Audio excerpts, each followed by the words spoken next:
This show is packed. Welcome to the Mario Matter, your favorite Nintendo podcast of all time. Episode number 73 here. Guys, as you heard me say, this is a packed show. Maybe the most packed and fun show that we've ever done in the history of all 72 episodes. Here's to episode 73. Let's give you a rundown of what is on today's show.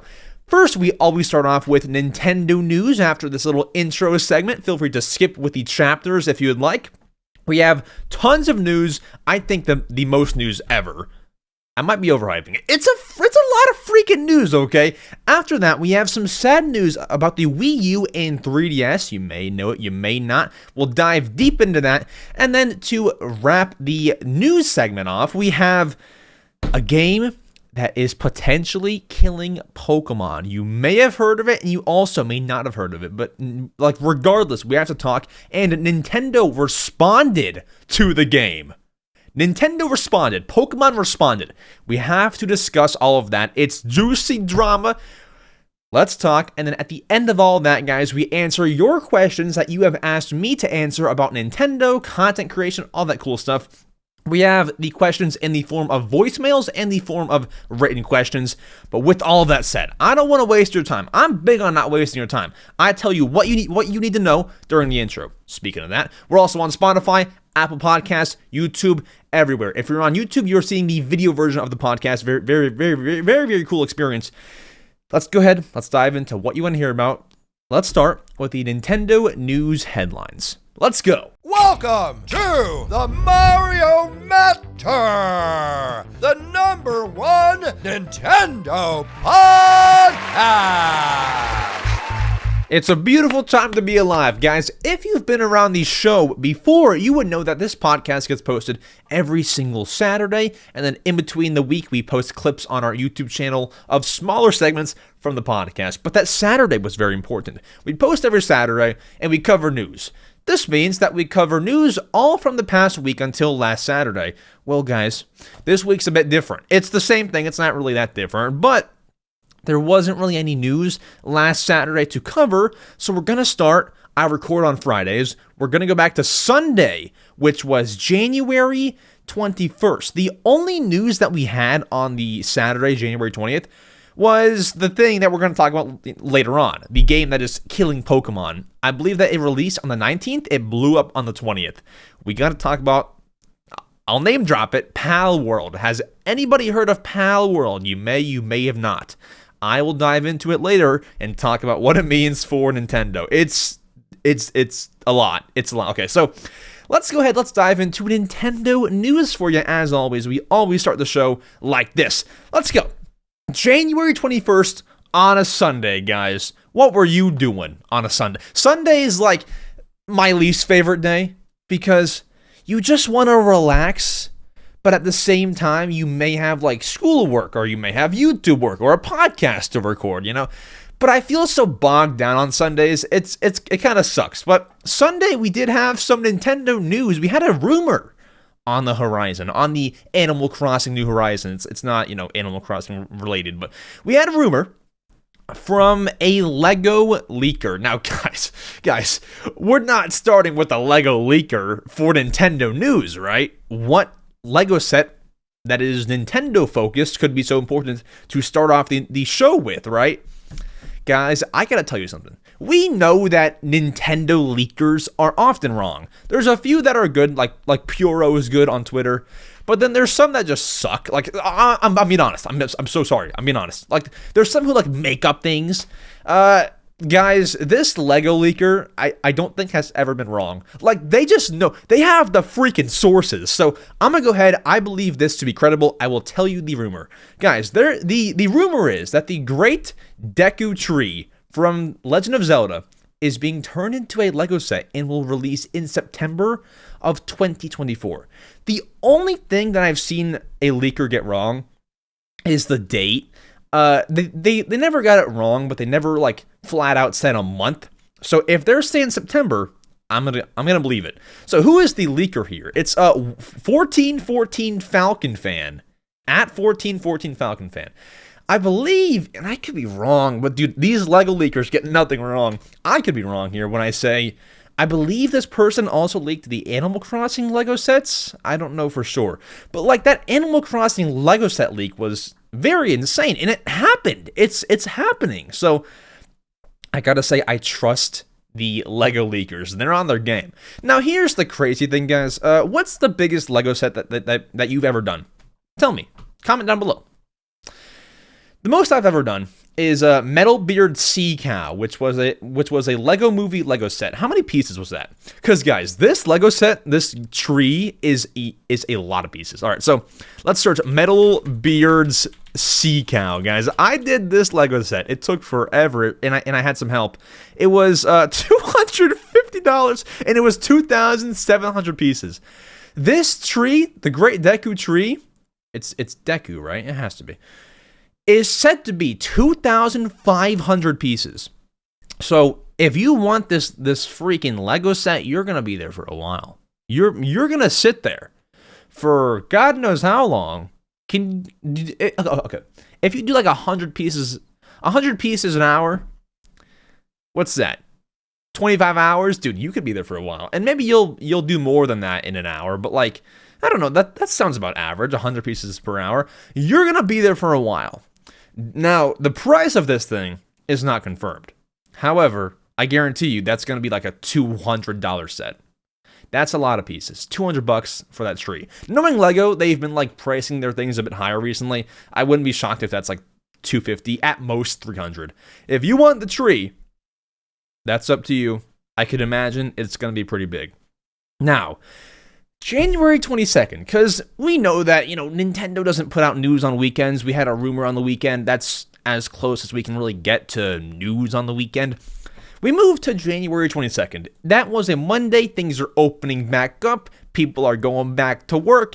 And at the same time, Nintendo Switch data miners are finding things that no one else found before after 6 years. So that's happening. Our next headline is original Nintendo Switch menu designs have been found. Guys, can I just stop right there? That transition that I made just like 10 seconds ago was so good. Talking about how people are going back to work and Switch data miners are finding things. That was a click. Guys, come on, give me credit. I don't normally have clean transitions. That was pretty clean. So, what does this mean? Well, we all know that on the Nintendo Switch, I assume that a lot of us have it if you're watching a Nintendo news podcast, we all know that the home menu on the Switch is rather bland. If you compare it to like the Wii U or the 3DS or the Wii, it's a rather bland home menu. It just has your game icons, some icons on the bottom, the time, the battery, and, a black or white home menu color. And am I missing things? And the profile icon, which is all you really need. You don't need more than that, but it was always a nice little charm to have more than that. It was a nice charm to turn on your Wii U and see all the Miis running around. It was a nice charm to turn on your 3DS and see your custom theme that you put on, because there's so many themes on 3DS. The Switch is not that. However, I shouldn't include me in this. There were some data miners. I'll put them on the screen. I couldn't find out who it was. I could not find out who it was. I'll at least put the original tweet on screen of the person who who spread it. I couldn't find like the person who actually got the information unless the tweeter was the person. I don't know. I'll put whatever I can find on screen. There have been 3 or 4 pictures of what the Switch menu was designed to be like, and it's very similar to what we actually have now. So, I'll have the pictures of these on screen. For our audio listeners on Spotify and Apple, I will describe them to you. So, we have 3 pictures here. There's 4 pictures, but like the last one is blurry. It's just like the settings menu or something, so no need to really dive deep into that picture. We have one picture of what seems to be the home menu, and it looks very similar to what we have now, where we have the icons for the games on the bottom of the screen this time, a bit smaller than they are on the finalized Switch menu. We have the news icon on the far left of the icons. So the news icon that is on the Switch menu in the bottom of the menu, like on your Switch now, was actually going to be a part of the game icons. So you would have your news icon and your photo icon all in the same like row as your game icons. So they just wouldn't have their own separate tab. That's how this was going to look. And then on the top of this home menu, because you're probably thinking, if the icons are at the bottom of the screen, what's on the top? It is in Japanese, so I can't read it, but they, just as an example, put a Mario Kart 8 picture on the top. Maybe that's like, Mario Kart 8 released just now. Like, maybe they were planning to put, like, new releases on the top there to, like, advertise in your face. I don't know. And then the profile icons are in the bottom left, just below the icons. And pretty much the Wi-Fi and the battery is also in the bottom right. So, kind of just flip-flopped here with the whole menu design. And then there's another picture showing all of the game software. So as you know, if you have a Switch and you have more than like 10 games, you will unlock a button on your Switch that says all software. It'll give you a full grid of every game that you have downloaded. This is pretty much like that. It's a picture with a bunch of Wii U icons, which are supposed to be like Switch software, all in a grid. This picture, which was going to be what the Switch, all software screen looked like, looks very much like the original, or like the finalized Switch menu. So that's pretty much the same. And then there's a final picture of what the friends list was going to look like, and it looks almost identical, to be honest. I don't see many differences. There's more tabs on the finalized version, like there's friend lists, then there's, play invites, then there's your profile. Like, there's more tabs on the finalized version. But essentially, it's a picture of a friends list, and it looks nearly the exact same thing as what we have now. So, cool little hidden Nintendo Switch prototype menu designs. Very awesome. I love that kind of stuff, so I wanted to dive into it here. It's awesome. Then, guys, moving on. Not moving in. Are we moving in? Are we moving houses? Are we moving in to a new place? Maybe, like in March. January 23rd, guys, we got some news, and some news that you will like. So January 23rd, I'm waking up. I'm doing the thing. I'm getting out of bed, taking a shower, ready to browse the YouTubes and work on some YouTube stuff for the day, when I see on Twitter, Nintendo announced something very cool. Kirby fans will love it more than Princess Peach fans. So guys, Princess Peach Showtime had a new trailer released. Now, what's so exciting there? The game comes out in March. What's the excitement in January? Well, the trailer has released, and there have been 2 new Princess Peach costumes revealed to be in the upcoming game, Princess Peach Showtime, that launches on, if my memory serves me correct, March 22nd. Can we verify that? Can we verify? Yes, it is, March 22nd. All right, cool beans. That game releases then, and along with that, we have some other pieces of news. So first, what are the new Princess Peach costumes? One is a cowgirl Peach, so Princess Peach can be a cowgirl in the game, and the other one that was, revealed is Ninja Peach. So that gives us a total of what, six costumes? I wonder if they're saving some other ones for, for you to find in the actual game. Maybe so, maybe not at all. But hopefully there's still some surprise elements there if they hide some more costumes later in the game. And then also, 2 pieces of Princess Peach Showtime news that they did not tell you about. Well, sorry, one they did tell you about. The other one is a bit more of like some down low information. So what they did tell you about is Nintendo is releasing pastel pink Joy-Cons. Now, earlier this summer, last summer, it's a brand new year. Last summer, Nintendo released 2 new pairs of Joy-Cons. These were the pastel Joy-Cons, and one of them, if I can search pastel Joy-Cons, one of the pairs was a pink and a yellow pair. I believe that pastel pink in the pink and yellow Joy-Con pair is now just a set of 2 pastel pink Joy-Cons. So if you're a big Princess Peach fan, you will want to get that. However, before I even began telling you about any of this, I said Kirby fans will be happy, because that pastel pink Joy-Con looks more like Kirby than it does Peach. If you're a big Kirby fan, you also might want to buy the pastel pink Joy-Cons. They're not Princess Peach Showtime specific, so it works for anybody who wants, once again, pastel pink Joy-Cons. So those will be available, I believe, on the same day as Princess Peach Showtime releases. And those will be the standard price of $79.99. So expensive. But apart from that, we have some download news. News that, Nintendo isn't afraid of sharing, but they just don't announce it because, why would you? The Princess Peach voice actor, the longtime voice actor, Samantha Kelly, has confirmed, I believe this was a while ago, but it resurfaced recently, that she is still voicing Peach. So, you know how Mario and Luigi got brand new voice actors? Peach is not the case. Peach is still being voiced by her voice actor that has been voicing her for the past, I know that there was another voice actor back in the 2000s or so. How long has guys, I do my research, but do you expect me to know how long Samantha Kelly has been voicing Peach? How long has Samantha Kelly been voicing Princess Peach? Sorry if you can hear my keyboard typing. It's 2007. She first voiced Peach in 2007 with the Wii game Mario Strikers Charged, and has continued to provide her voice in the 17 years since. Wow. Thank you, Video Games Chronicle, for that information. Very cool. So 17 years now, she is still voicing Princess Peach. Now, also on January 23rd, we had the makers of Kirby. I mean, speaking of Kirby, right?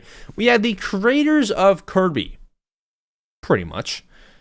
Kind of. Essentially. HAL Laboratory, who helps to make Kirby games, they are hiring employees for their next Kirby game.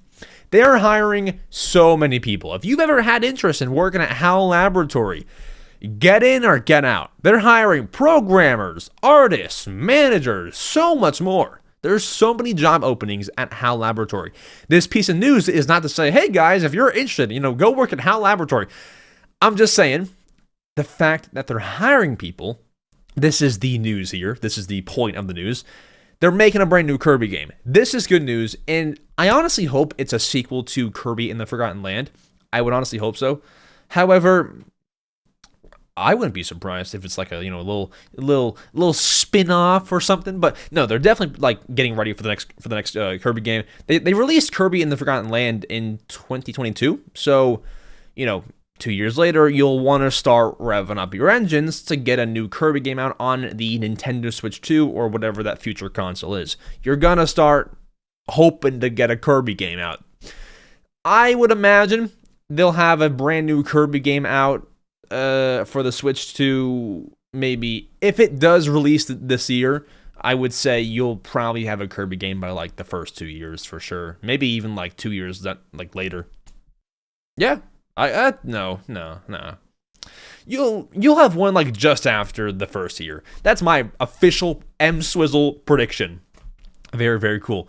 Now, January 24th, guys, we're flying through news days, but trust me, they get lengthier as we go.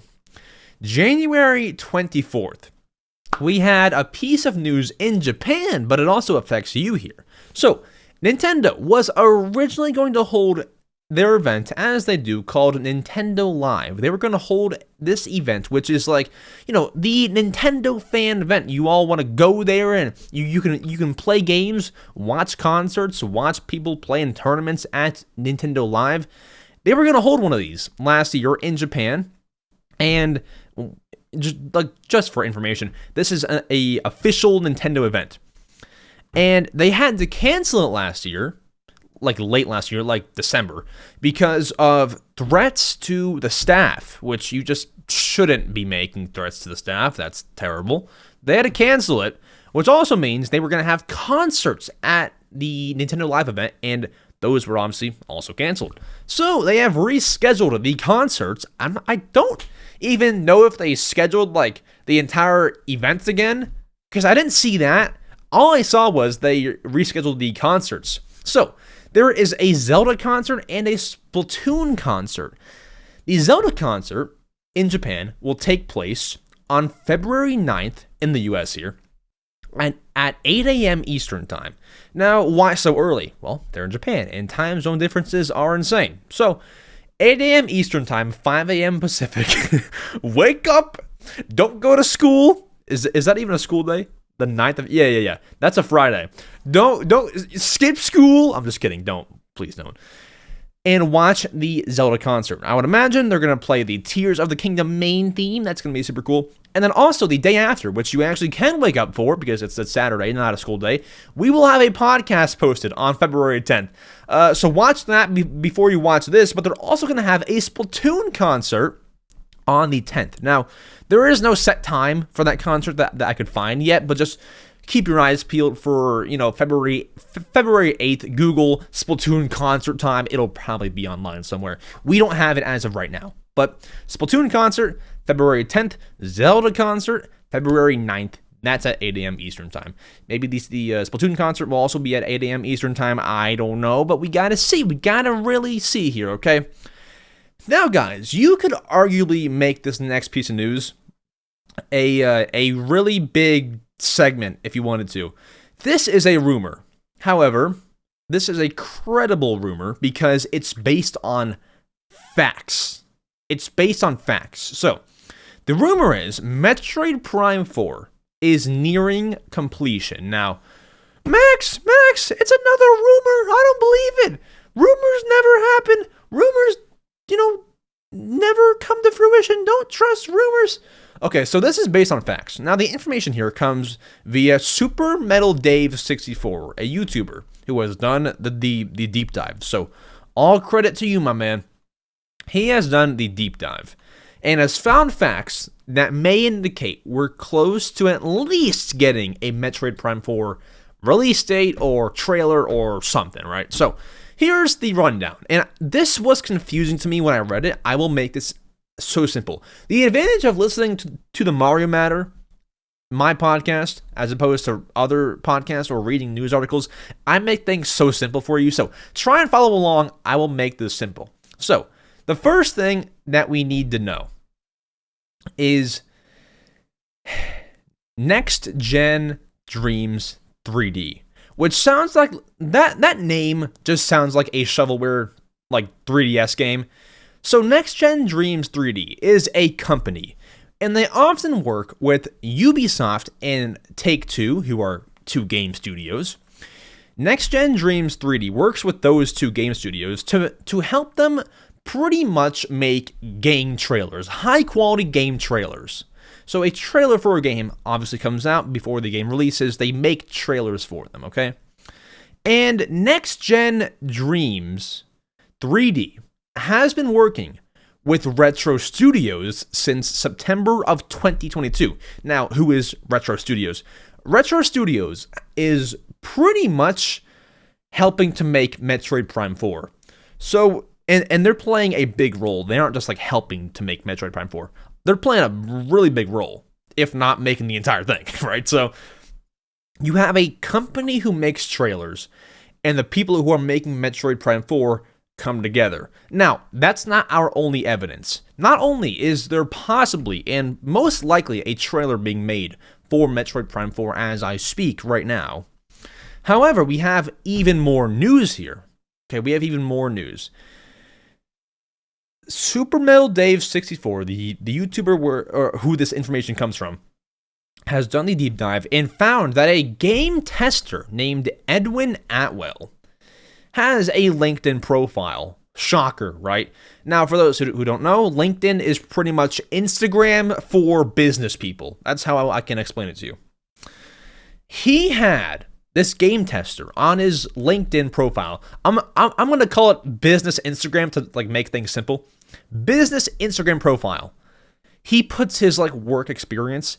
He says he's been playing with a Metroid Prime 4 demo for the last 10 months, messing with it, finding bugs in the game, finding things to fix, things like that. He says he's been playing with a Metroid Prime 4 demo.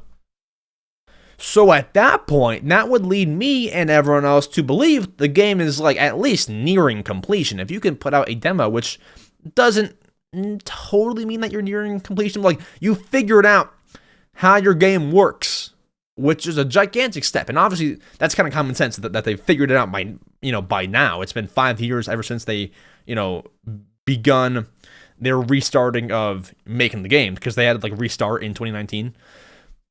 They definitely have their game nearly done. And this evidence all backs it up. I'll recap it. Not only are they making a trailer, most likely, for Metroid Prime 4, they're also there's a game tester he listed on his profile, Metroid Prime 4 demo for the last 10 months. Now, if you try to find his profile, because he got busted, because all this happened, you can't find his profile. You cannot find his profile anymore. I tried to find it. If you search Edwin Atwell, you might find some results, but you'll also find people talking about this story. That's what pops up when you search his name.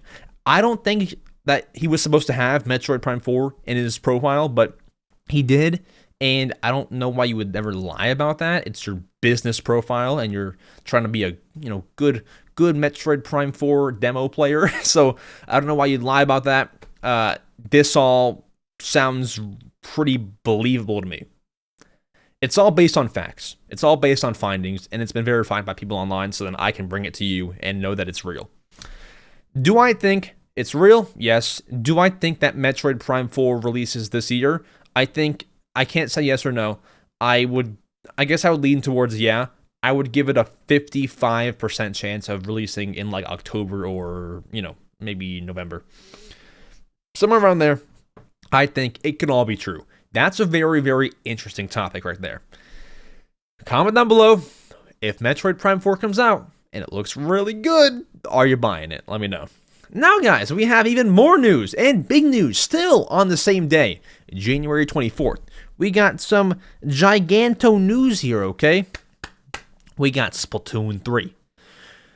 It's not what you think I'm going to say, but Splatoon 3 has been updated to version 6.1.0. Now, normally, guys, I say this exact, analogy every single time there's a Splatoon update. Guys, if I were to read you every single thing in the Splatoon 3 update patch notes, you would be here for 8 years. I'm not going to do it. Because when Splatoon 3 gets updated, it's like this weapon does 0.1% more damage. I'm not going to read all that to you. It's down below in the description, in the sources and links. Look in the description. Look for sources and links. Everything is on there. But I'm not going to read it all to you.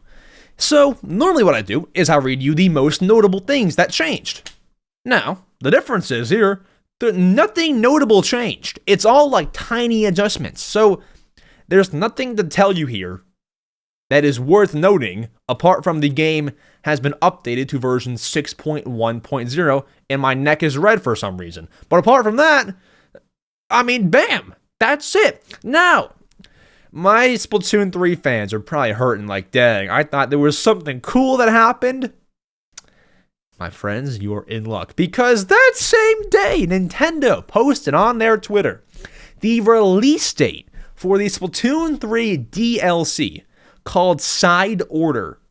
As you may have seen this, be teased in previous Nintendo Directs and things like that. One half of the DLC is already out. That is the Inkopolis DLC. However, the Wave 2, the Side Order, the new story mode type thing, releases on February 22nd, and it got a brand new trailer on Nintendo's Twitter and YouTube and all that kind of cool stuff. February 22nd, 2024. Now, I will give great credit to Nintendo.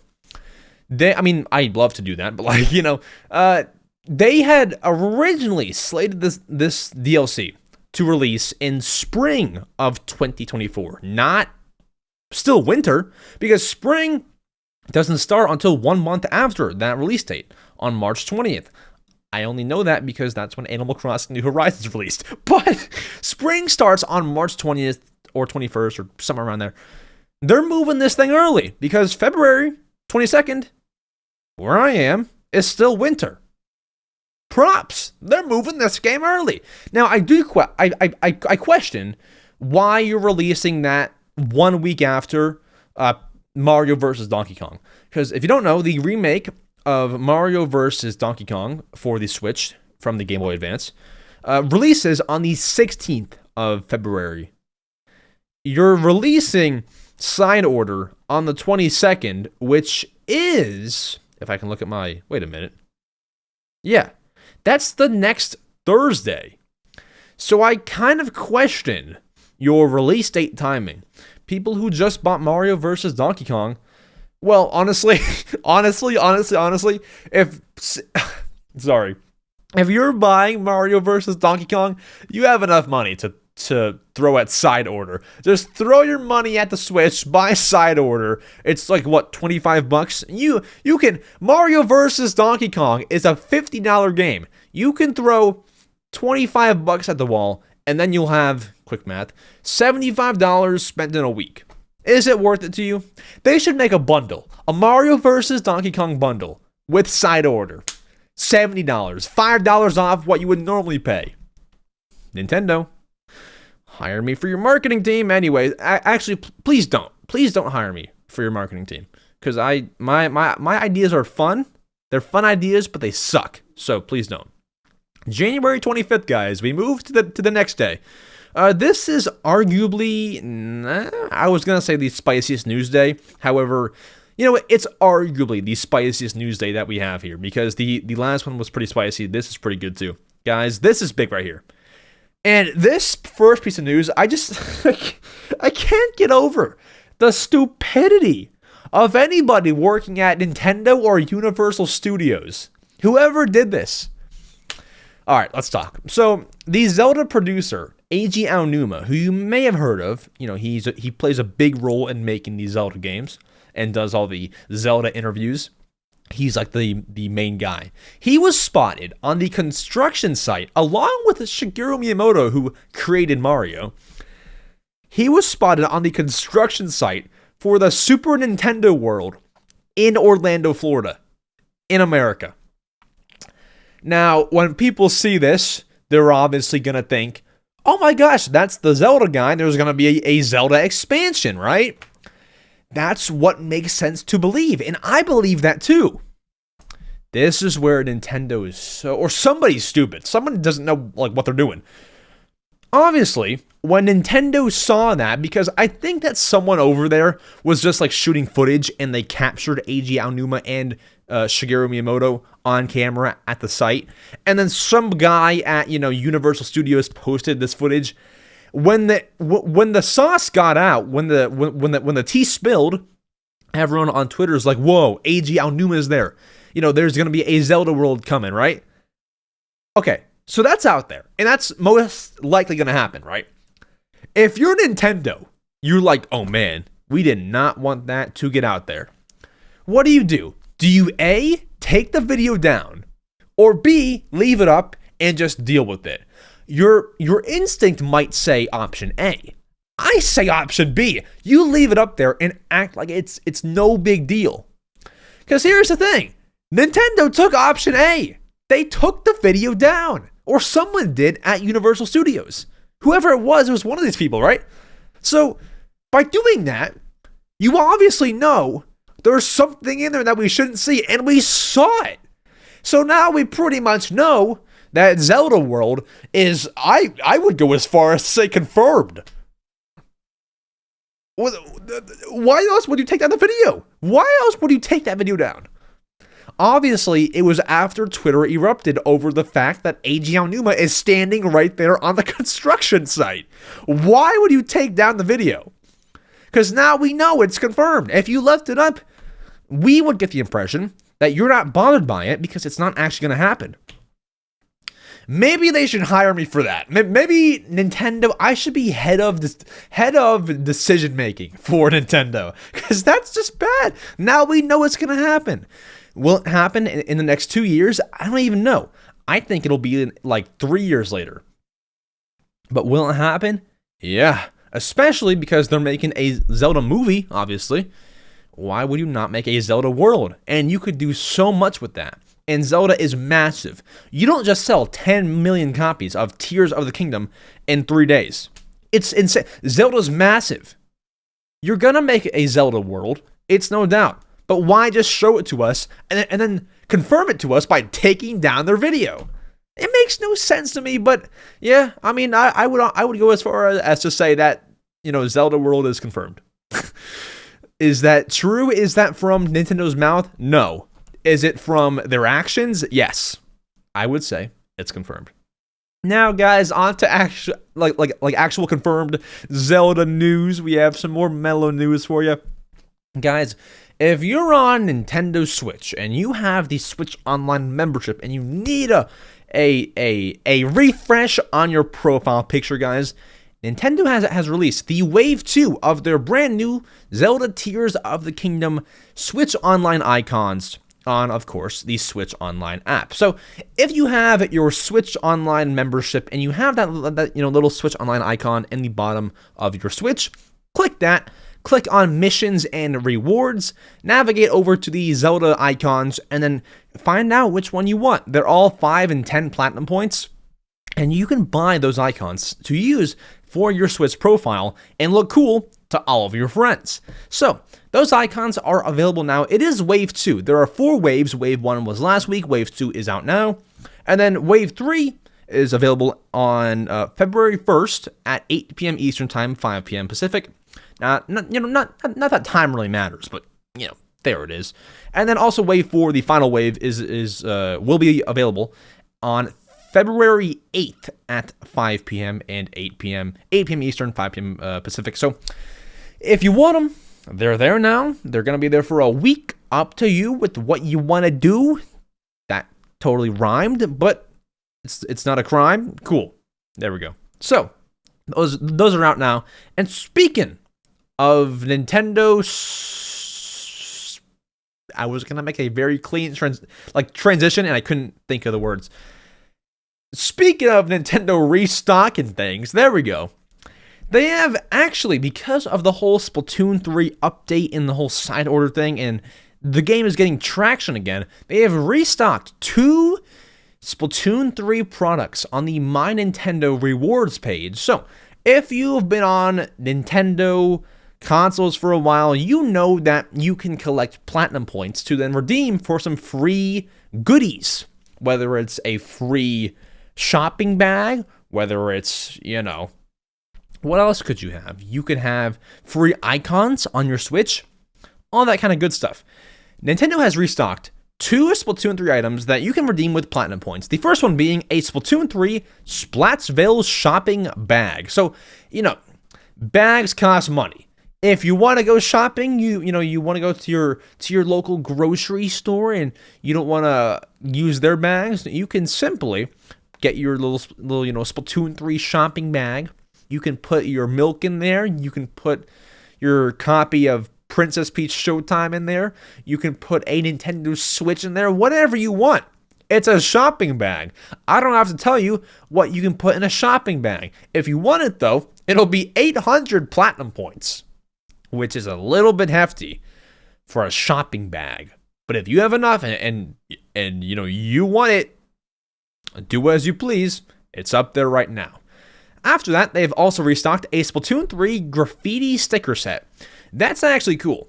I won't get that one because I have something similar. If you pre-ordered Splatoon 3 at GameStop, they gave you a sticker set, and it's not the same. It's not the same one as this one, but it's close enough. So I'm fine with that. However, if you do want the Splatoon 3 graffiti sticker set, it is available now for 400 platinum points. Get them before they go out of stock again. Because after they go out of stock again, I don't even know if they're going to restock those again. Just because, how many times have you seen them restock things twice? Doesn't normally happen. So I would say if you want one, get your platinum points up and go get it. And then, guys, this may be the most beneficial piece of news to you in the entire show today. Excuse me. Guys, Nintendo has done something they don't do often. They have put Nintendo Switch games made by them on sale. Guys, it's insane. It's a total, just phenomenal, extraordinary moment in Nintendo history. So, guys, as we may know, Nintendo does not love to put their games made by them on sale. They like to get all the money that they can. They recently did actually do it for the whole holiday thing, Christmas last year. However, they're doing it again in January. This Nintendo eShop digital sale is called the Jump Start January Sale, and it's live now. Go and check out the sale. Now, all first-party games are at least 30% off. Sorry. Not all first-party games. All the ones that I have here. Sorry, not all of them. Not Kirby Star Allies, not any first-party game that, you can think of. All the ones I'm going to list here are at the very least 30% off. Some even more than that. So here are some games that you might want to pick up during this sale that are on sale right now. Animal Crossing New Horizons plus the DLC, Mario plus Rabbids Sparks of Hope, Splatoon 3, as we mentioned, Zelda Skyward Sword HD, Sonic Superstars, not a Nintendo game, but a big game either way, Donkey Kong Tropical Freeze, Captain Toad Treasure Tracker, and so many more. Check out the Jumpstart January sale. I will leave a link down below for you to browse the entire sale and see what you want out of all the games on there. Do remember, it is a digital sale. Sometimes they will put games on sale and you'll see it on sale in-store and digital. This appears to just be a digital-only sale because then they get more money. It's just perfect, right? So that's why. But moving on to January 26th, guys. This is our last day for news because I record this podcast on the 26th, so I can't get news after that, but here we go. January 26th. 2 pieces of news have already come out today. The first one is possibly my favorite piece of news just because it's just like what I want on a Switch 2. Nintendo is looking right now to hire multimedia software engineers, which hints at multimedia streaming. So what does any of that mean? Well, let me explain. So Nintendo is hiring people to work on multimedia. What is multimedia? Essentially, what people are kind of getting from this is Nintendo is hiring people to create. It's hard to read between the lines here, but it seems like they're gonna make a TV streaming service kind of thing where they might have where in theory you can watch soccer games on your Switch, or you can watch Hulu on the Switch, which we even have right now. You can watch NFL on the Switch too. You can watch whatever you want. TV shows on your Switch too. That is seemingly what people are getting from this piece of news. That looks rather likely. I really want that. Now you'll know, maybe you will. If you don't know, now you know. Nintendo used to have this. Seriously, they used to have something called Nintendo. How do you even say it? Because I was young during the Wii U era, so I never learned how to say it. But it was called Nintendo TV and then 2 I's. TVI, TV double I don't even know. But they had this service back in the day where you could watch things on your Wii U. It was cool. Then they shut it down, but I never ever used it, but I did some research. TVI. Very cool. Although Nintendo TV, is it double I, guys? I don't know. I've never even used it. So yeah, you can watch Netflix, Hulu Plus, all of that kind of stuff on your Wii U and your Wii U gamepad. I guess they're gonna maybe try to bring that back, I guess, which honestly I'm in favor of because the Switch does a decent job. They have YouTube, they have Hulu, they have things like that on Switch that makes or lets you watch online things. You can watch, maybe you're watching this podcast on a Switch, right? However, we don't have the ability to watch sports. We don't have the ability to watch TV shows that are not on Hulu and stuff like that. We don't have that kind of opportunity. So to bring something like that possibly over would be awesome. That'd be amazing. I would love that. So I would look forward to that. However, it is important to note that's not guaranteed to happen on Switch 2. It just looks like a thing that they're trying to maybe look into or do. That is not confirmed to happen. But it looks rather likely, because why would you hire somebody to do it when that's not what you wanted to do? So it makes no sense, but hopefully that does happen, and it looks rather likely. Then our final piece of news, before diving into bigger pieces of news that happened over the week, Princess Peach Showtime has got a pre-order bonus revealed for Nintendo UK. So if you pre-order Princess Peach Showtime, through the MyNintendo store in the UK, you will receive a pre-order bonus free with your purchase. What is this pre-order bonus? For free, you will receive the game. Well, sorry, that's not free. You gotta pay $60 for the game. But free, you will get a pin, which is a pin of Princess Peach. You will receive a notebook, which is pretty cool. And if you do decide to pay an extra £7 in currency, you will get a Princess Peach Showtime shopping bag. That's awesome. They're making Princess Peach Showtime merch. They're pushing this game for real, for real. No cap, as the kids say, right? Now, if you want to check that out, links down below. I believe if you're in America and you really want that kind of stuff, you're able to like buy it and then have it shipped to you, not through Nintendo. You probably have to find like one of those websites that, like, if you find a website that can buy things in the UK, then ship them to you, you can probably make that whole operation work and get those things in America. Apart from that, for my friends in the UK, you have a striking deal on your hands that honestly you should take advantage of. So do it. And it is important.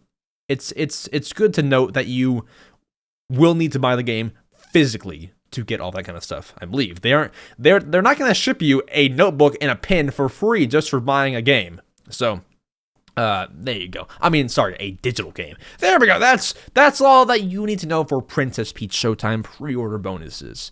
It's awesome sauce. Are you buying it? Let me know down below. But apart from that, guys, this show is far from over. We have so much to dive into. Our first big topic of the day to dive into now is the fact that the Wii U and 3DS online servers are coming to an end. We have the date, we have the exact time up to the minute. We have all of the information here. Let's go ahead. Let's take a deep dive into the 3DS and Wii U online servers shutting down. Guys, can I take you back to a happier time? I'm on my phone right now, and in between segments on this podcast, I was just sent a old picture of me. Now, this picture of me was it was taken in 2015. Do you know what kind of time 2015 was? When the Wii U was struggling. When the Wii U online servers, though, and the 3DS online servers were online, okay? This is the picture of me. Look at that. Who is that guy? Who is better than him, right? So there's me. I have night shift on, by the way, because I just like the blue light, the non-blue light mode, right? So that was me back when things were all jolly. Things are happy now, but we have some sad news here, right? So, guys, I regret to inform you, we've known that the Wii U and 3DS online servers are shutting down. We now have an exact date and an exact time. This is all happening. This is sad, and we have to talk about what this means, how you can still play online after this happens, and what services will still be available, okay? And also some of my thoughts, okay? So let's dive in. So when and no, I was gonna say when and where. It's just when. Where on your console? When do the online servers shut down? We knew it'd be April. The final date is April 8th, 2024 at 4 p.m. Pacific time and 7 p.m. Eastern time.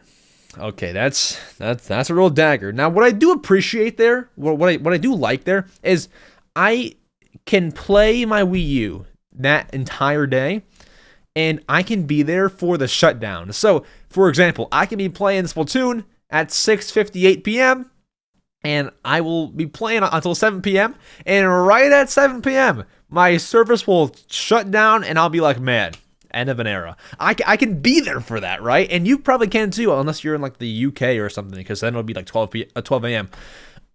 Unfortunate, right? But that's happening on that day.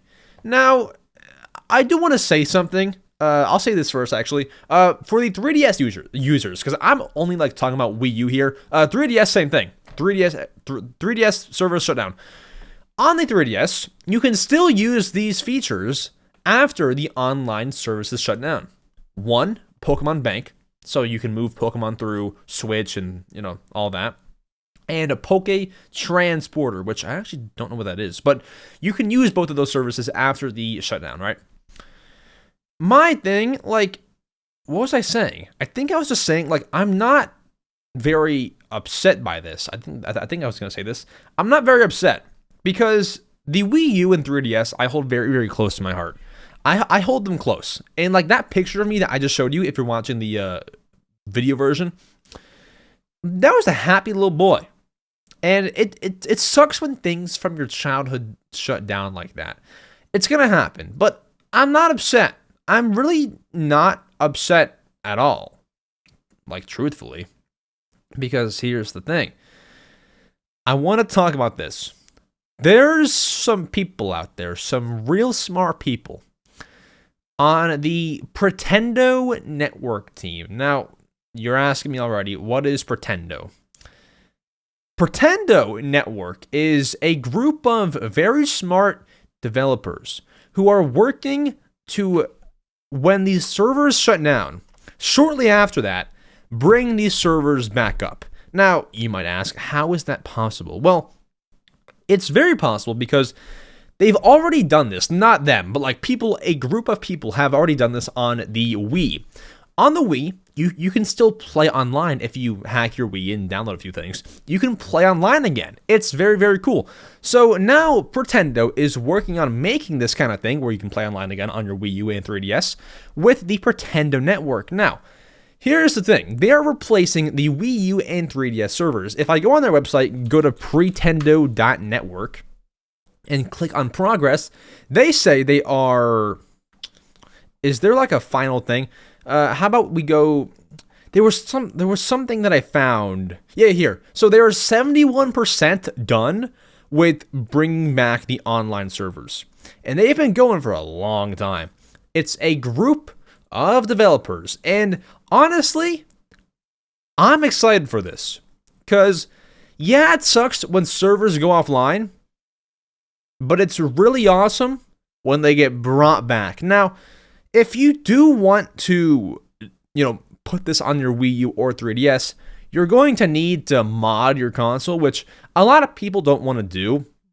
But, realistically, it's safe if you just, follow a very, very good, tutorial. It's safe. And if you do everything right, you'll probably like it more than you like your Wii U or 3DS that is not modded, right? So you will have to mod your device, which is very simple, guys. It sounds scary, but trust me, it's simple. You'll have to do that. However, once you do that, you can play online again, set a custom theme for your 3DS or your Wii U, whatever you want. I personally will be doing this as soon as it comes out.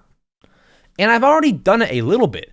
I downloaded this whole Pretendo thing. I paid them for 1 month, and I was able to use Miiverse again, which shut down in 2017? I used it again. They're legit. So that's happening. This is no Pretendo ad. It's just a relevant topic to the whole discussion. And this is one thing that I'll say on behalf of them, or not behalf of them. One thing that they're requesting, if you want to help them to speed things up, there's one big way to help them. John from Pretendo actually DM'd me about this yesterday on Twitter. There's one big way to help, and I want you all to spread the word and maybe do this if you feel confident about it. If you have a Wii U or 3DS, what you can do is submit something called a network dump. Now, I'm not going to sit here and act like I know what a network dump is or how it helps them or what it does or what you need to do or whatever the heck, right? But I will leave a link down below if you want to read through it and submit a dump from your own device and give it to them for information. It'll save them a bunch of time and it'll help them tremendously. I'll leave that down below if you do want to help them speed up the process. Apart from that, I'm excited for Pretendo. However, it is very, very sad to see the Wii U and 3DS online servers because they've been up since 3DS released in, what, 2011? Is that right? 3DS release? No. 3DS release date. Yeah, 2011. So it's been up for 13 years. I do understand it's time to shut it down.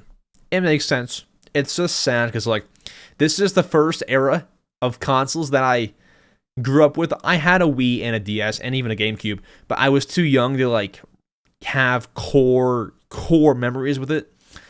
These two consoles are the first ones that I, like, played and remembered as I, moved forward in life and got older, right? Like, this was all I knew back in 2014, 15, 16. Even like 2013, I had 3DS. It was all I knew. And it's sad to see it go down, but I'll stop talking because I don't want to make you sad, So it sucks, but I will continue always to play Wii U online and 3DS online. As soon as Pretendo's up, I will be downloading it on all my Wii U's. Sorry. I say all my Wii U's like I have 5. I have 2. And I have 2 3DS. I have 3. 3 3DSs. I'll put it on all of them. Sorry, not to flex on you. I just, was saying it'll be on every single one because it's going to be so great. And I will make sure to be a big supporter of Pretendo. But apart from that, guys, we have one other big thing to discuss today. And that is Palworld. Nintendo versus Palworld is what I should name that segment. Palworld is a game that could potentially be killing Pokemon, is what the headlines are saying. We got to talk. Nintendo responded to their game, and you might be thinking, what the heck is Palworld? Well, I would advise you to listen to this next segment. It is juicy. Let's go. Alright, guys, so over the past week, things have kind of erupted with this new game called Palworld. And I gotta already give you some background. So, Palworld, what is Palworld, and why have you heard of it so many times over the past week? Palworld is, and I don't know all the ins and outs. I don't know, like, people are saying that, the company is shady. I don't know the ins and outs. I know what this game is and why it's relevant to Nintendo. That's all I know, and that's all I'm saying.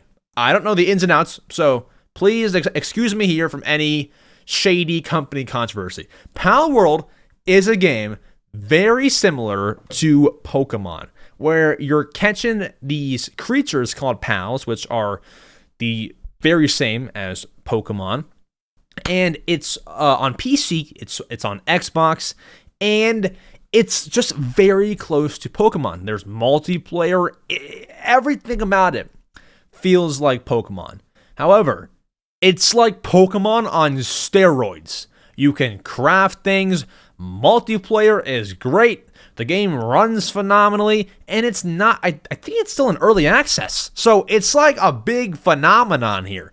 This game broke charts. If I can look up Palworld Steam charts or Steam sales, they have sold, here we go, 8 million copies of the game in 6 days.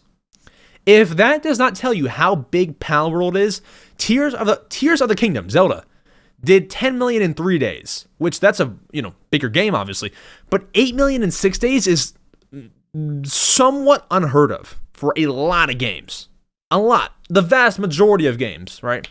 Palworld is a phenomenon. I believe I bought it on sale for like $27, but like I think it's like $30. And yeah, guys, I bought it. Here's why. A lot of you might think, Max, you bought it. Don't support the company. I don't really want to get into that. I bought it because I have to talk about it. That's why I bought it. I have to talk about the game. And my peers are playing it. So I'm like, I have to find out what the hype is about, right? So that's why I bought it. I kind of had to, right? So I played Palworld because I have to do this segment here, okay? And yeah, I see a lot of similarities to Pokemon. I see, obviously, the catching element is in there, but the game is rated, I think, teen. Instead of fighting these Pokemon, you're hurting, you're like punching them. And like getting them with like weapons and stuff. Like it's a violent game, and I'm not like saying that's a bad thing. I'm just saying it's very, very different. It might be like, you know, the PC gamers Pokemon, the Pokemon Dream, Pokemon on PC, right? Now here's where things get dicey.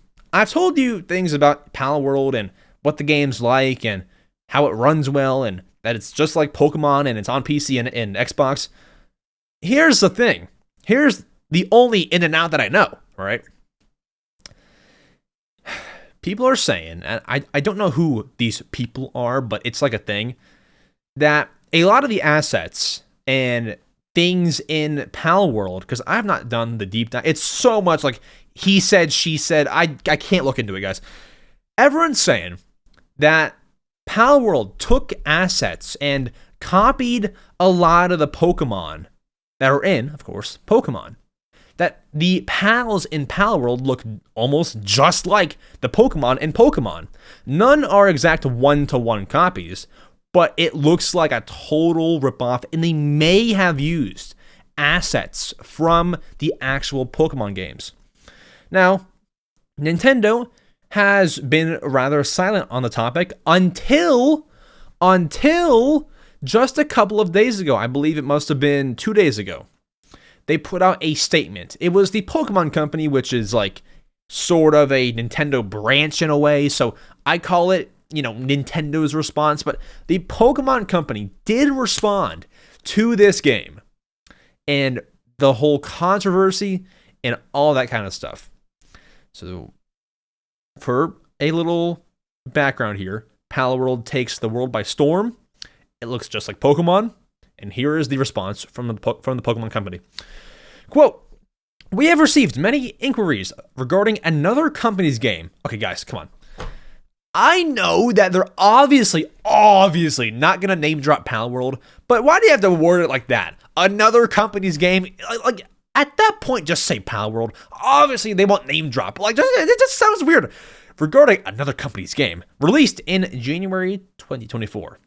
"We have not granted any permission for the use of Pokemon intellectual property or assets in that game. We intend to investigate and take appropriate measures to address any acts that infringe on intellectual property rights related to the Pokemon. We will continue to cherish and nurture each and every Pokemon and its world and work to bring the world together through Pokemon in the future." Wraps. That's it. So, if Palworld really did take anything from Pokemon, you're screwed. What are you going to do? You know? They're going to look into it. And I really look forward to seeing what's going to happen here. Because you would imagine if the Pokemon Company is looking into it and they're like investigating, I would think we're going to hear something back. We're going to hear either A, Pokemon sues Palworld for $97 trillion, or we're going to hear, you know, the whole investigation didn't work out. We're going to hear one of the two, okay? And I'm hoping, for content's sake, if you guys watch my YouTube shorts, I cover like Nintendo sued this company sued Nintendo. I'm hoping that Nintendo sues Palworld, because that's great content for me to talk about on a YouTube short. Apart from that, I do hope that something, you know what? I hope that Nintendo sues Palworld. Not because of the Palworld stuff, but because, guys, could you imagine what a banger Mario Matter episode that would be? Guys, I'm just content brain. I'm sorry. I'm content brain. Seriously, though, I hope that something gets resolved. I don't know if Palworld took any of Pokemon stuff. Because here's the thing, guys. I can search... Guys, let's conduct a social experiment. Search Palworld right now on Twitter. Palworld. Search. The top... Let's see. The top 5 things when I hit latest, top 10 things have to do with stolen content and the fact that they may have like taken things from Pokemon, and this pal's body is the same as a different Pokemon, and things like this, and Palworld is chaos, and Palworld is shady here. I don't know what to even think, because there's so many opinions, and I don't want to like pick a side. I don't know what's going on. I'm telling you all this from my perspective of the average Twitter user. That's what I like about this podcast. I'm one of you. I'm one of you.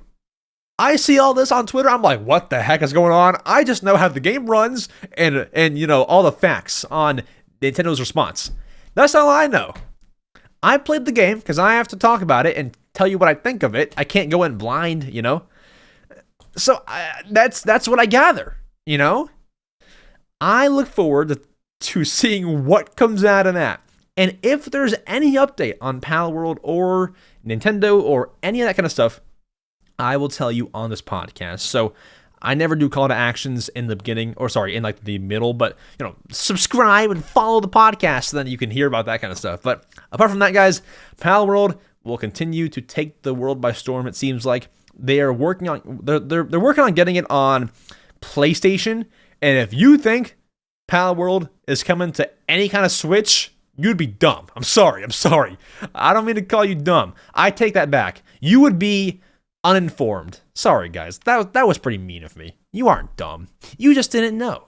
That was pretty mean. Apart from that, though, guys, we're going to go ahead and get to the People's segment of the week.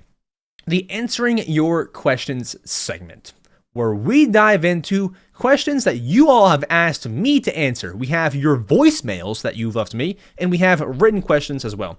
Let's go ahead. Let's dive into that. Okay, guys, I don't know what happened, but this is the Answering Your Questions segment, where you all leave me questions to answer. The only problem with that is, guys, there are two ways to ask me questions. Number one, you can leave a voicemail where I hear your voice on the podcast and you hear your voice on the podcast. The other way is to leave a comment on one of my YouTube community posts where I post on my YouTube, say, hey, hope you're all doing well, leave me questions, blah, blah, blah. I posted that post, as usual, every single Wednesday, and I go to the post to get questions from it, and I checked the post at about like 2 hours after I posted it. Had like 50 comments. I checked that evening, it had 8. So I don't know what happened. I think YouTube like deleted all the comments, or most of them.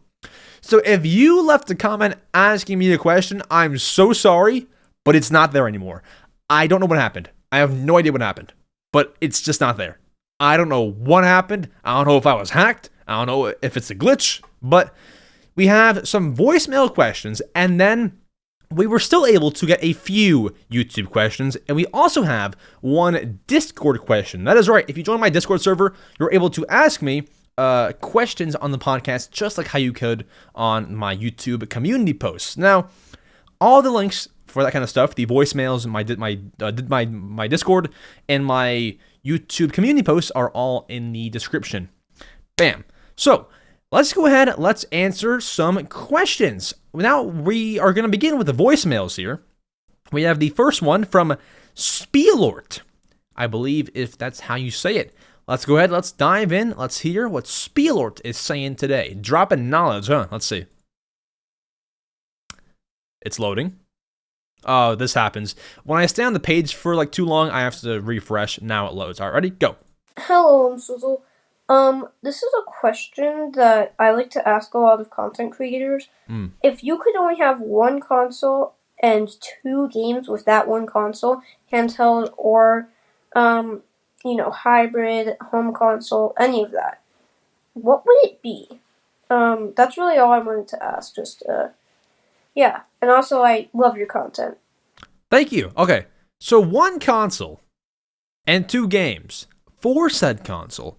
That's a fun one. So when I think of any scenario where I have 2 games only to ever play, I think of my favorite game of all time, Animal Crossing New Leaf. Now, that's my favorite game, and I love Animal Crossing. However, Animal Crossing New Horizons has more to do. But do I even want to play? Do I want that Switch to be the one console? Yeah. My console that I pick is the Switch because I thought about 3DS. It's just limited capabilities. And I thought about the Wii U.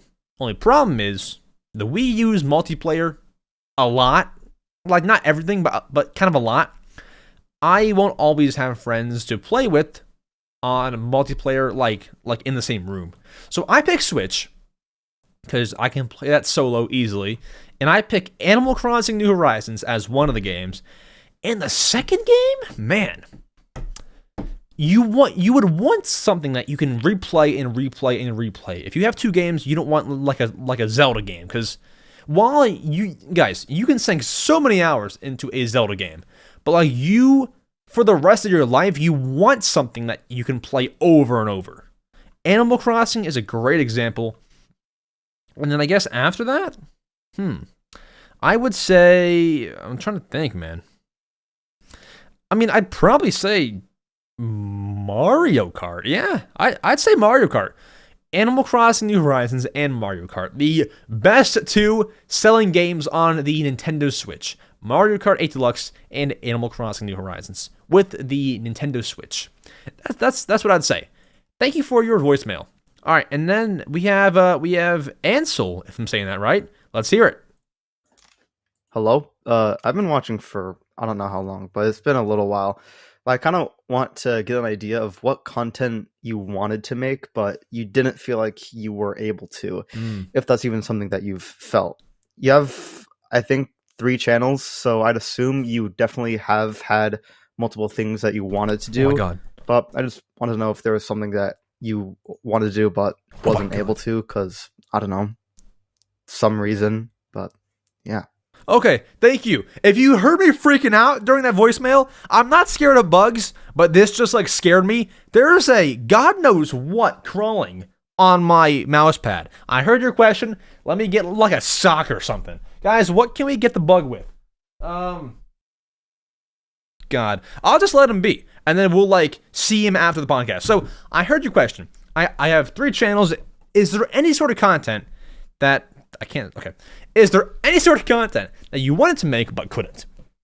All right, so yeah, I mean, it's a good point that you bring up those 3 channels, because there was a second channel video that I wanted to do that comes to mind, but I didn't post because I didn't want to post it. So let me give you the rundown. So I just bought this new Nintendo 3DS right here. And I wanted to mod it because, like, who wouldn't want to mod their 3DS, right? So I was gonna make a fun little second channel video saying, let's mod my 3DS together, right? Like, just a fun little, like, making modding 3DS is fun. Where I made a video just simply modding the 3DS, showing how I did it, and it would just be a fun little thing. That's why it was gonna be on the second channel, just for fun. And then I finished, recording it, and I don't know, I kind of like, I was going to edit it, and I just sat with it like, man, I don't really feel good about posting this, just because, like, someone might watch this, like, down the line, and, that this method that I use might not be the best way to hack your 3DS, so I might, like, mislead somebody, and, it just felt dirty, which is hard to say. Saying that it feels dirty is hard to say when my most viewed short ever is how fast can I hack a Wii? Hacking the Wii feels way less innocent, way more innocent than hacking a 3DS. So I just overall didn't feel good about it, so I didn't do it. There's another piece of content that I made.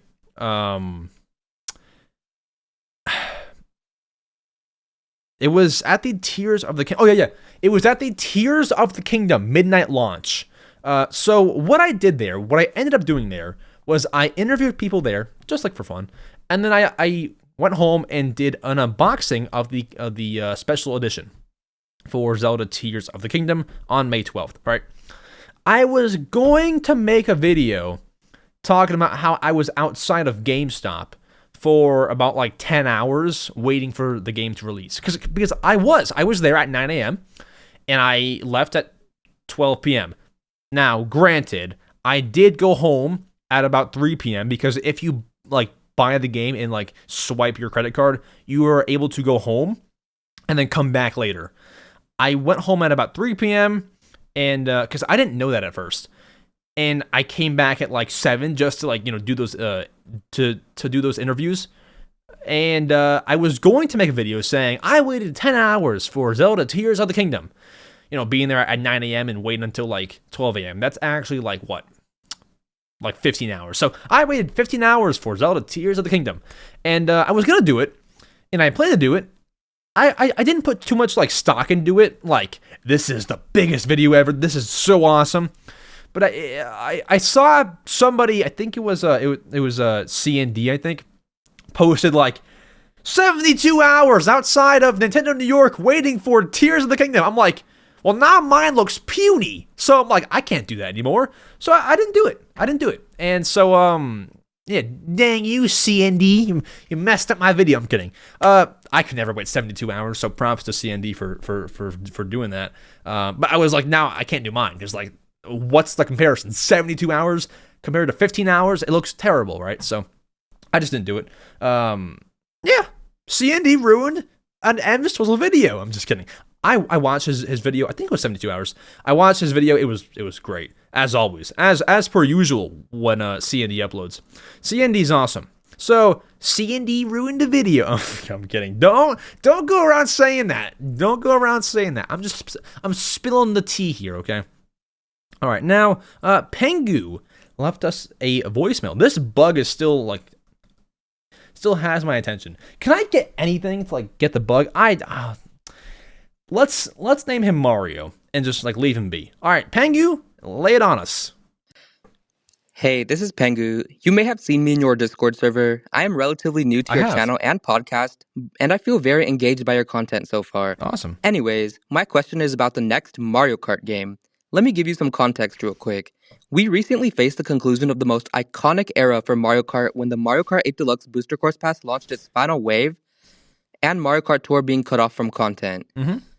With the 40th anniversary of Super Mario coming up, I do think that a new Mario Kart game is quickly on the horizon. As we know, our recent Mario Kart games have been introducing new gimmicks to their games, such as Wii with half pipes, 7 with gliding, 8 with anti-gravity, and the Booster Course Pass tour tracks with lap shifting, with the arrows and stuff. The next game is probably going to introduce a new gimmick as well. I've seen people talk about the Wonder Flower, but I think they will introduce teleportation and portals instead.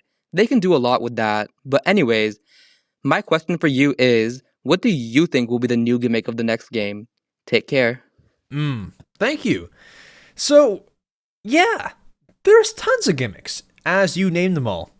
I would say, with Mario Kart 9 or whatever it is, and you make a great point about the 40th anniversary, that's pretty big.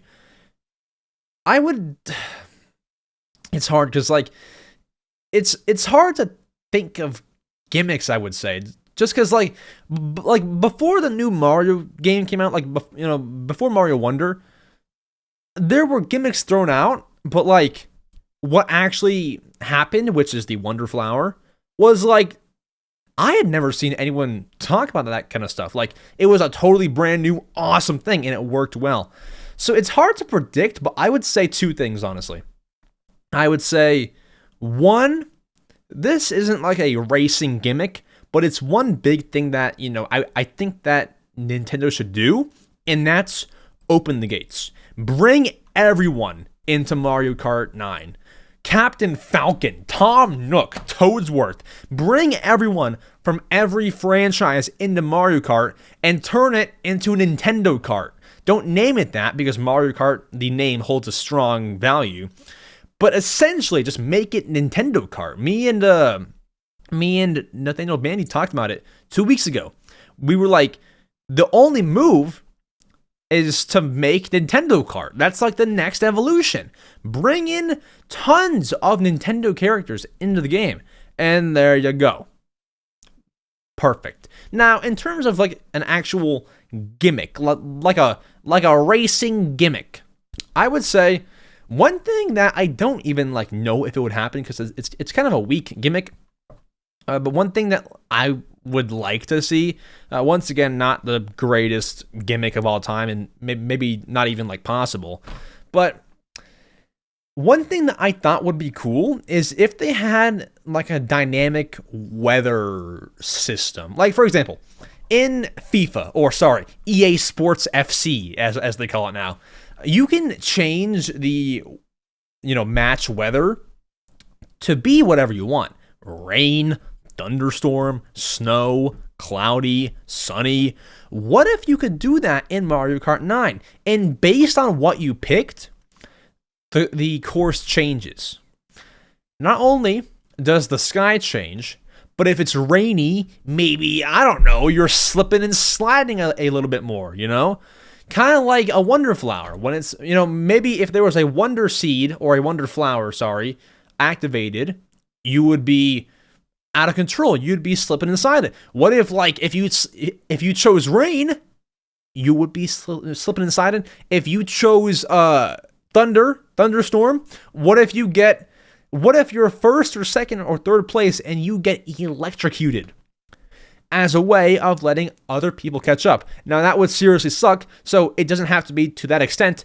Dude, imagine being first place and getting electrocuted. That would suck. So it doesn't have to be that way, but something like that I think would be cool. I think that'd be awesome. Weather in Mario Kart 8 Deluxe, or sorry, Mario Kart 9 or whatever it is. I think that'd be awesome.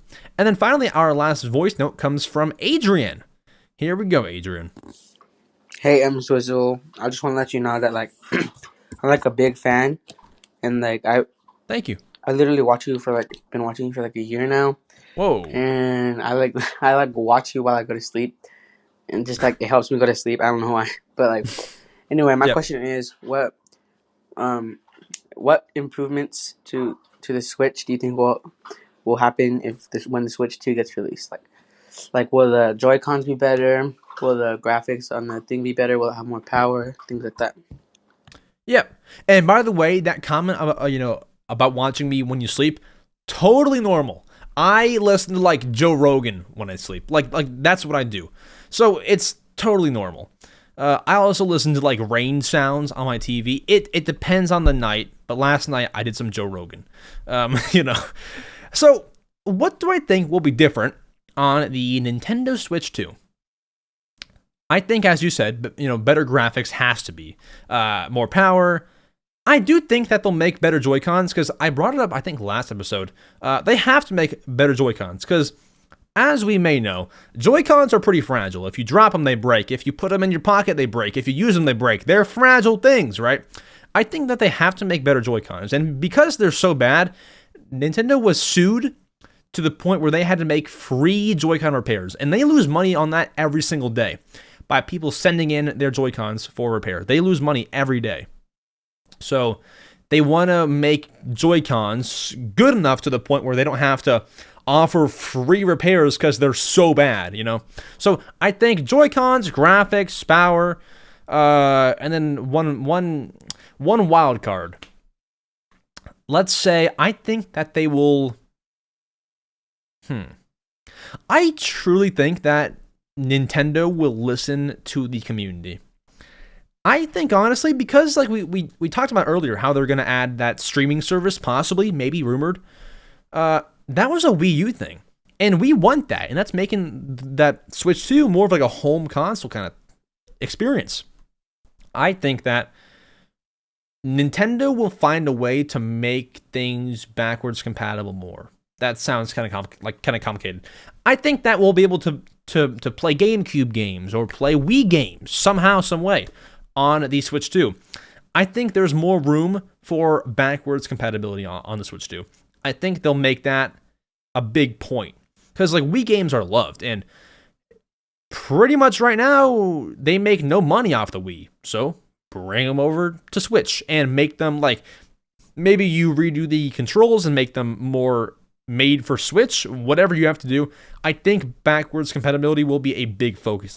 I mean, like, obviously, of course, they're going to charge you some money for that, but I think it'll be a cool focus for Switch 2. Now, we have some written questions to answer. We have about 3. Doggo, who is a channel member, guys, being a channel member guarantees your question to be answered, and Doggo did just that. Link down below to become a channel member. What's your favorite Kirby game? Favorite Kirby game is honestly the newest one, Kirby and the Forgotten Land, which is, I mean, it's the newest Kirby, but it's not like, well, no, it's actually not. Kirby's Dream Buffet came out in 2022, same year as Forgotten Land, and then the remaster of Kirby's Return to Dreamland Deluxe came out last year. So, I mean, I guess it's not the newest, but it's like the newest mainline, cool, fun, awesome Kirby. Kirby and the Forgotten Land. I don't know. I love all Kirby games, but I just feel like that one they found their lane. A 3D open Kirby game, awesome. I loved every bit of it. The bosses, the challenges, Kirby can be a car. I mean, it was phenomenal. Kirby in the Forgotten Land. If you've not played it, go play it. You won't regret it unless you regret it, which it's possible. Watch trailers, do your research before buying it. It's a fun game, though. I like it. Now, Amy the Brawler. Do you think moving forward with the Switch 2, Nintendo will fully abandon the Miis? Oh, man. Will they abandon the Miis? So, for context, for those listening, it seems like ever since the Wii, Nintendo has been shifting further and further from, like, including Miis into their games, right? On the Wii, the Miis were a big part. They were in so many games. On the Wii U, they were still there in a ton of games. From the Switch, though, instead of the Miis being a main focus, they're just in the settings menu. And they're not in as many games. So it's like, are they trying to phase out a Miis? I think for Nintendo, it's really hard. And my answer is no. I don't think that they will. Because even if you look at like MyNintendo, that service online, the website, there's Miis all over the place on that website. Every Nintendo employee has a Mii, and they use them sometimes in trailers. Like, for example, when they were showing off Nintendo Switch Sports, they used Miis of the two guys on the Direct. I forget who they are. I think it was it Shinya Takahashi? And was it Yoshiaki Koizumi? I don't know. They were using Miis of themselves in the Direct. Like, they have Miis, and it's a big part of some of their games. You cannot make a Nintendo Switch Sports 2 and not have Miis in there, which is a possibility because that game sold really well on the Switch, somehow, some way. I think that you're always going to need Miis, especially like in Mario Kart. In Mario Kart, you can't have a Mario Kart and not have your Miis in there as an option. I think that they will still keep Miis around, and maybe they'll have them forever. But I do think they'll become less and less common. Well, two things. They either go heavy into Miis again on Switch 2, which I don't think will happen, or they just like kind of same as Switch. Put them in some games and, just keep them as a small thing. Not a big thing. Just a small, Mario Kart Miis or Smash Bros. Miis, and then, like, that's it. Like, just nowhere else. Or barely anywhere else. Limited Mii usage, but they still will keep the Miis.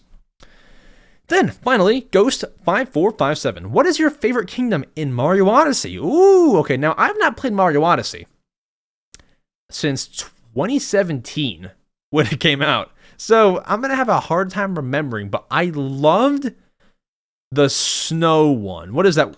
Mario Odyssey Snow Kingdom. Oh, is Snow Kingdom what it's called? Snow Kingdom. That's it. My favorite is Snow Kingdom. I like that one. I didn't know that it was called Snow Kingdom. I thought it would be like a real fancy frosty palace. Something real fancy and like uptight. No, it's Snow Kingdom. I like Snow Kingdom. That one was awesome sauce. I do like the guys. I forget all of them.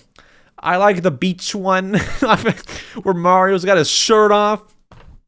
I like Mario Odyssey, and I especially like the Snow Kingdom. By the way, Ghost5457, I was taking questions for this podcast. And I saw that you asked that question like 7 times. Dude, I'm so sorry that I did not answer it sooner. Oh my gosh. I'm so sorry that you asked it so many times and did not get an answer. You got it now. I'm so sorry. But anyways, guys, that is it for the podcast, the Mario Matter episode number 73. I really do appreciate you all watching or listening, whatever platform you may be on. It is truly appreciated. We'll be back next Saturday, as always. That will be on February 3rd. And then we'll of course be back on the 10th. And then, guys, February 17th, one thing to look forward to is the 17th, we'll have my first impressions on Mario vs. Donkey Kong. And then the week after that, February 24th, we'll have my first impressions on Splatoon 3 Side Order. So, things to look forward to on the podcast.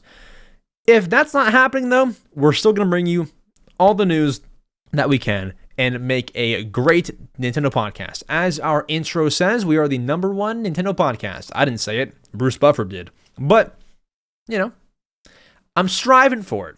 Numbers don't matter. Value does. I'm just kidding, guys. Thank you all so much for watching, listening. I appreciate it. Shout out to our channel members, and I'll see you all. Wait, that's kind of a weird ending. Shout out to our channel members. Thank you all so much for supporting the podcast and channel financially. They get awesome perks, such as guaranteed questions. If you want to hear special, exclusive podcast episodes, become a channel member. For the low price of $1.99, you get special episodes, guaranteed questions. If you go up a few tiers, you can get a follow from me on social media, special videos, things like that, all in the members only section of my YouTube channel. I'll see you all next Saturday. Adios.